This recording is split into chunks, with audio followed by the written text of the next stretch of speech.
Hey guys, it's me Mookie Uki here, and today I just wanted to take a break from all of the harsh stuff that's been going on. I know that if just look on Twitter. Twitter is a mess right now. It's a saving grace because of the memes and all of the laughs you can get from it, but at the same time, it's also kind of scary because people just post their opinions on there. And from Twitter, I found out that neo-Nazis are like a legit thing. I thought it was like sort of a joke. I guess joke is a bad word for it, but I didn't think people would actually want to brand or identify themselves as such, but there's that. Then there's Anonymous coming back, which this is the first time I'm ever hearing about them. And they've been exposing the president and just all this craziness. And I'm still hurt by Doja Cat. Those of you who know me know how much I appreciated her and her creativity, but Jesus Christ. And I feel like, especially with the political climate of today, her cancellation was even worse because of the timing and just craziness. But anyway, today, I know this video was late. I've been meaning to put it up, but I haven't really been feeling the motivation for it. I've been feeling unmotivated. I've been feeling weird and kind of sad and gross and such. But here it is. Today's video, I want to focus on positivity. So I've gathered a list of YouTubers that I enjoy watching, and I'm going to be here to promote their stuff. Now, the first YouTuber I want to talk about is one called Kennie JD. She's a black girl that is able to speak Korean, and I've been watching her content for about 3 years, maybe 3.5 years or so. And I remember I was watching her before she got her new apartment, whenever she was doing the makeup vlogs and such, and would answer random questions from her subscribers and whatnot. Now she has a series called Bad Movies in a Beat, where she talks about really badly made movies and their plot points while doing her makeup and such, which it's entertaining. I really like it. It's really lighthearted, it's fun, it's relaxing, it's laid back and chill. And she also does vlogs sometimes, which is nice, because she was one of the first YouTubers I stumbled across that was a black girl that was able to speak another language as well as travel. That's not very common. I myself don't know more than say 2 people who've left the country to travel, and that's something that I really want to do. So that's what drew me to her channel, that and her personality. Another traveling YouTuber that I watch would have to be Maryjane. I recently started watching her stuff late last year. She's a black YouTuber, and the first video I watched of hers was one of her Bali trip vlogs, and I got sucked in because it was very beautiful, it was very nice, and she's very calming. Her voice is really, really soothing, very relaxing. And it was nice to see, what her experience was. And through her videos, I was able to see a lot of stuff from countries. Well, not stuff, but a lot of hidden gems that, might be hidden away because it's not a tourist attraction or whatever. I recently found out about bubble hotels. And I remember there was one video where she did one, and it looked so beautiful. It was kind of scary because she was by herself in these woods by the beach in a transparent bubble with a bed in it, but it's something that I want to try, definitely. And she talks about how she learned Mandarin and, how she lived in other countries. And there's one video that I really like where she talks about traveling to 100 different countries and whatever. And that's something that I want to do because I really want to travel. So yeah, you're gonna start noticing a thing with these YouTubers as well. Another abroad, I guess, because I don't think she really travels as much as she used to, but another a broad YouTuber would have to be Sundai Love.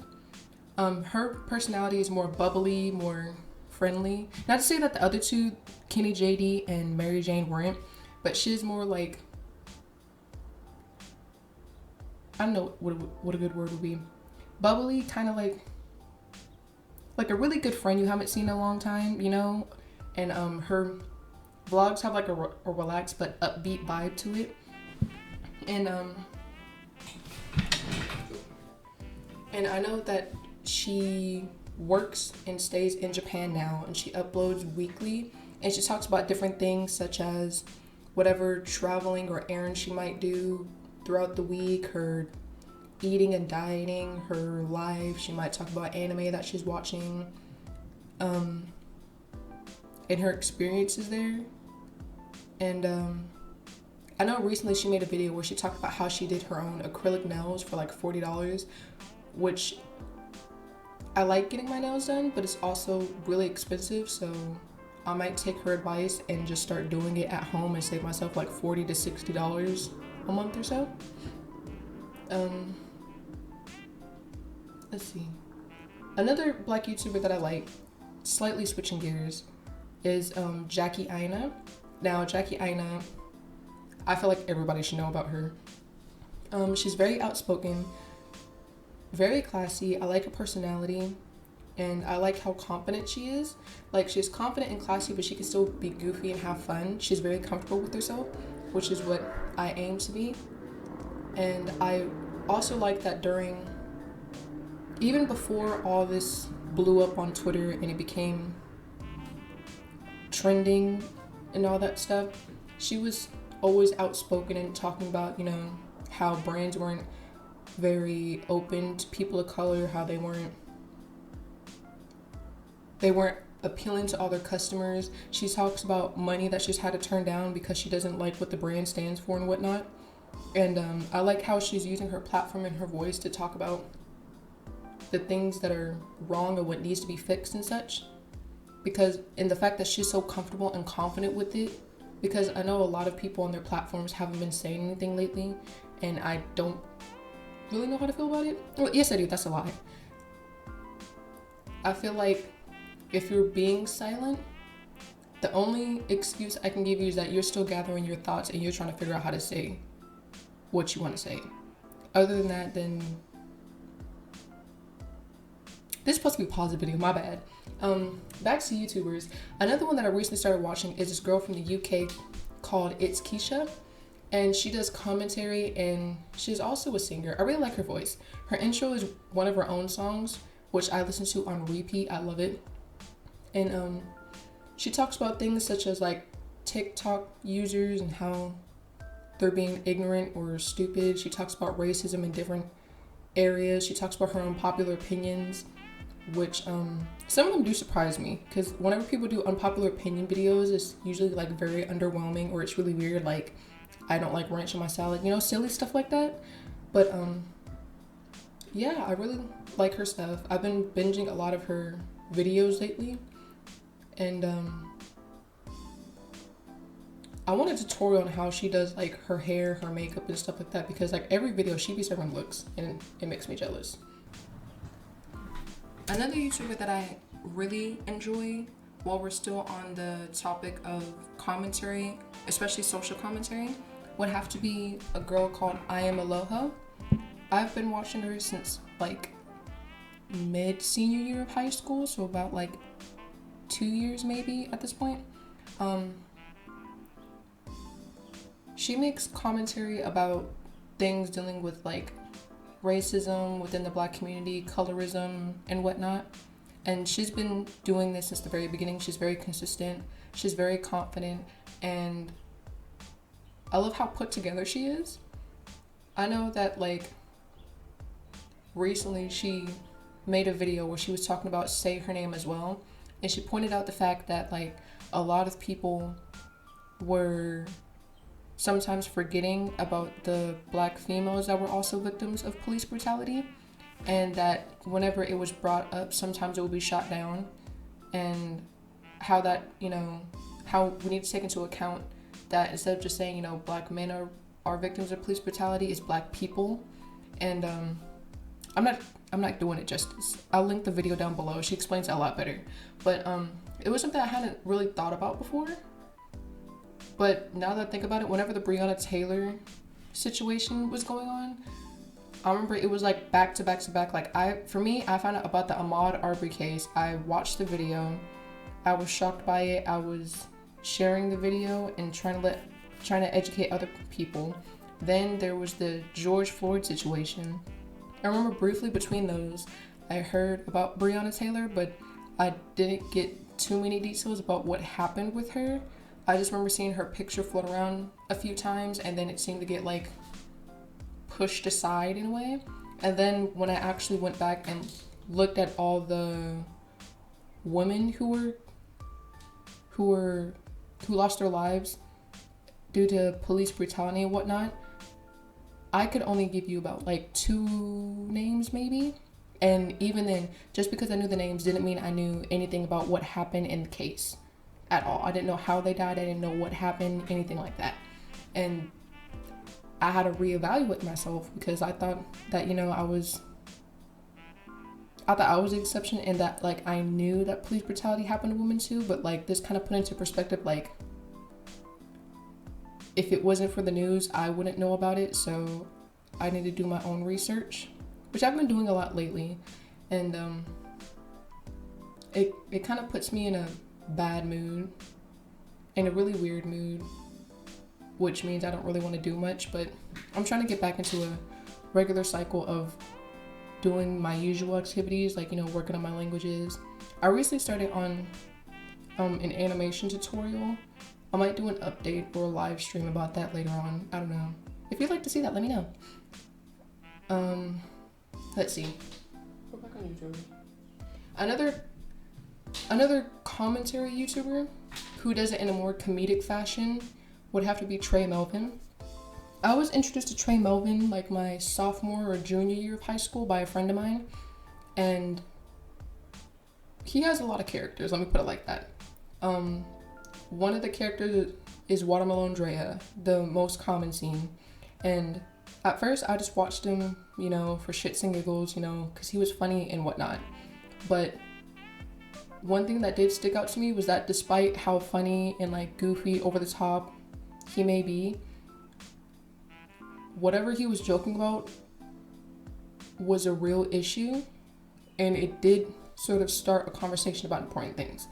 Like I remember that he would have a short series called Dr. Drea, I think, where he was a counselor of sorts, and he would help out these really weird characters, and each one of them had an issue that derived from some past trauma or whatever. The one I'm thinking about right now is like this kid that like fought people all the time, but it turns out that he was just sad that his father left and he didn't understand why, you know. And then I remember there was another series that he did where he pretended to be like a serial killer in a way, but in order to live you had to answer a question about Black history, and the whole point of it was you need to know your own history before it kills you or something like that. But it was really important and it was really powerful, and I like that.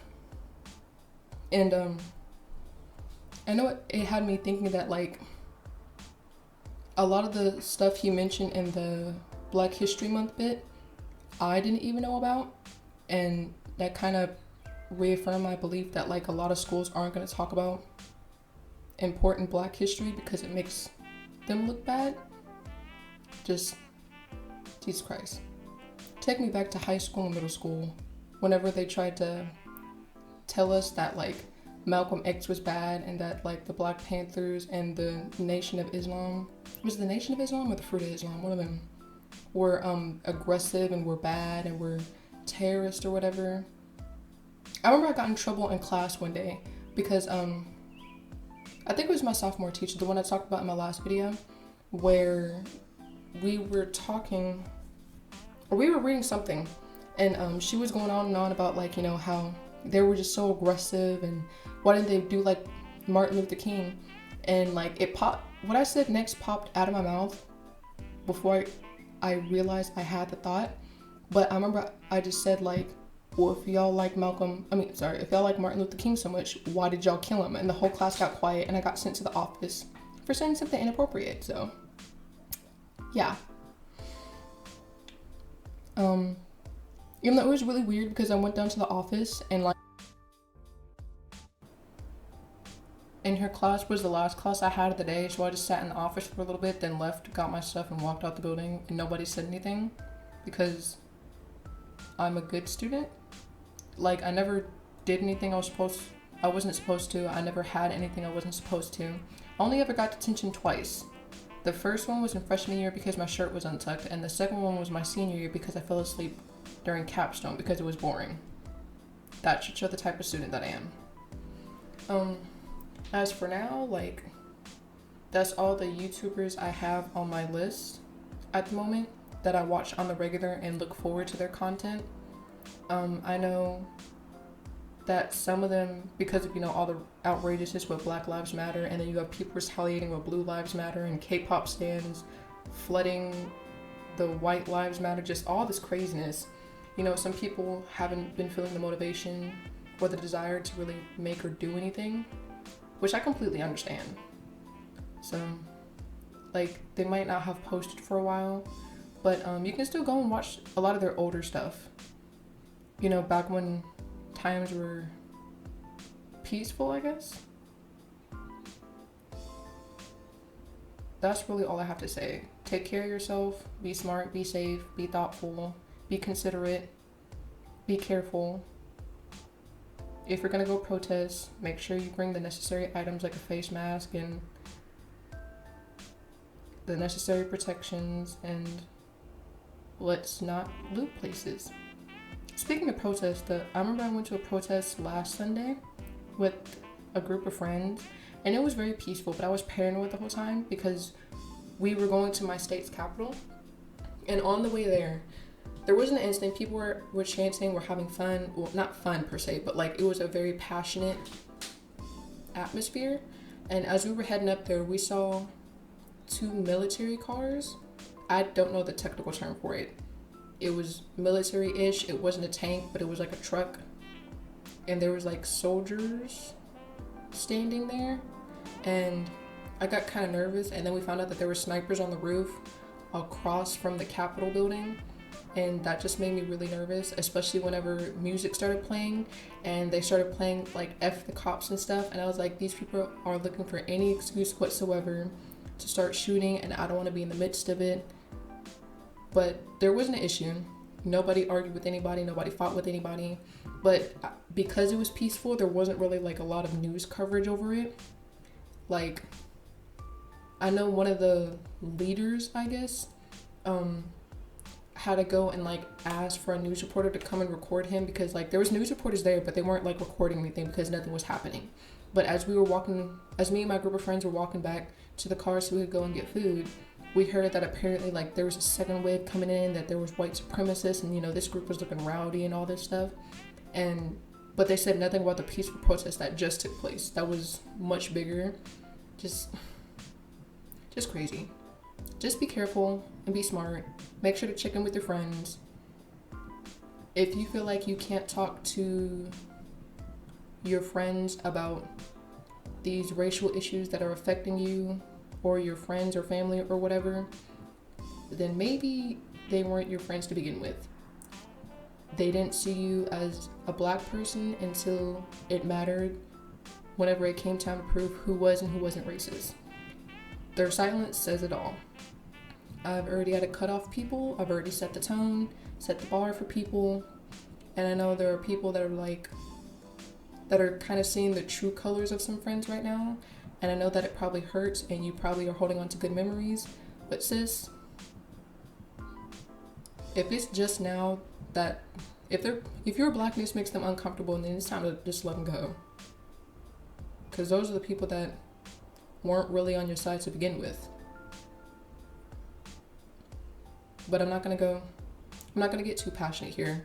This isn't the topic of the video. It's supposed to spread positivity and give you good black content to watch and support and relax to as you do your yoga or make your posters and signs and whatever. Make sure to sign petitions, please. If you can, sign petitions, share information, like, support, email, call the police stations. There's numbers and information flying around everywhere. I'm sure you can find it simply by scrolling through Twitter and Instagram. I've been sharing for like 2 weeks now. I think I'm gonna take a break because like every time I open up social media, it just like puts me in a downer. But that's all the talking I have for you today. I hope you enjoy the rest of this drawing of Rico Nasty that I did. And yeah, see you next time.